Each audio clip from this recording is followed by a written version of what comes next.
Mavis. Mavis is a diesel engine belonging to the Farquhar Quarry Company. They bought her to shunt trucks in their sidings. She is black and has 6 wheels. These, like Toby's, are hidden by side plates. Mavis is young and full of her own ideas. She is sure they are better than anybody else's. She loves rearranging things and put Toby's trucks in different places every day. This made Toby cross.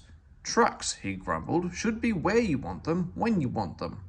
Fudge, said Mavis and flounced away. At last, Toby lost patience. I can't waste time playing hunt the trucks with you, he snapped. Take 'em yourself. Mavis was delighted. Taking trucks made her feel important. At Farquhar, she met Daisy. Toby's an old fusspot, she complained. Daisy liked Toby, but was glad of a diesel to talk to.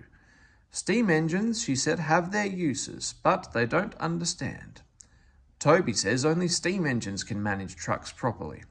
What rubbish, put in Daisy, who knew nothing about trucks. Depend upon it, my dear, anything steam engines do, we diesels can do better. Toby's line crosses the main road behind Farquhar Station and, for a short way, follows a farm lane. The rails here are buried in earth and ashes almost to their tops.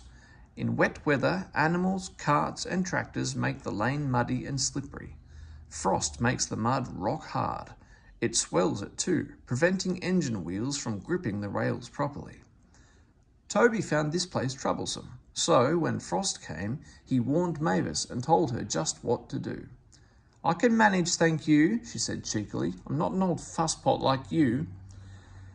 The trucks were tired of being pushed around by Mavis. It's slippery, they whispered. Let's push her around instead. On, they yelled as Mavis reached the stop board. But Mavis had heard about Percy and took no chances. She brought them carefully down to the lane and stopped at the level crossing. There, her second man halted the traffic while the guard unpinned the wagon brakes. One in the headlamp for Fusspot Toby, she chortled. She looked forward to having a good giggle about it with Daisy. But she never got her giggle. She was so sure she was right that she'd stopped in the wrong place. In frosty weather, Toby stops before reaching the lane. And while some of his trucks are still on the slope, this ensures that they can't hold him back and their weight helps him forward till his wheels can grip again. But Mavis had given the trucks the chance they wanted. Hold back, they giggled. Grr, up, ordered Mavis. The trucks just laughed and her wheels spun helplessly. She tried backing, but the same thing happened. They sanded the rails and tried to dig away the frozen mud, but only broke the spade. Cars and lorries tooted impatiently.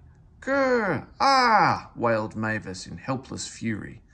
I warned her, fumed Toby. I told her just where to stop. I can manage, she said, and called me an old fusspot.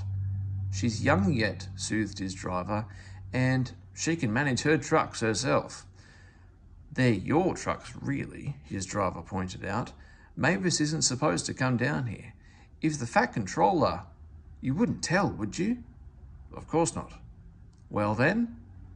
But, his driver went on, if we don't help clear the line, he'll soon know all about it, and so shall we. Yes, said Toby thoughtfully. An angry farmer was telling Mavis just what she could do with her train. Toby buffered up. Having trouble, Mavis? I am surprised. Gosh, said Mavis. With much puffing and wheel slip, Toby pushed the trucks back. Mavis hardly helped at all. The hard work made Toby's fire burn fiercely. He then reversed, stopping at intervals while his firemen spread hot cinders to melt the frozen mud. Goodbye, he called as he reached the crossing. You'll manage now, I expect. Mavis didn't answer. She took the trucks to the sheds and scuttled home as quickly as she could.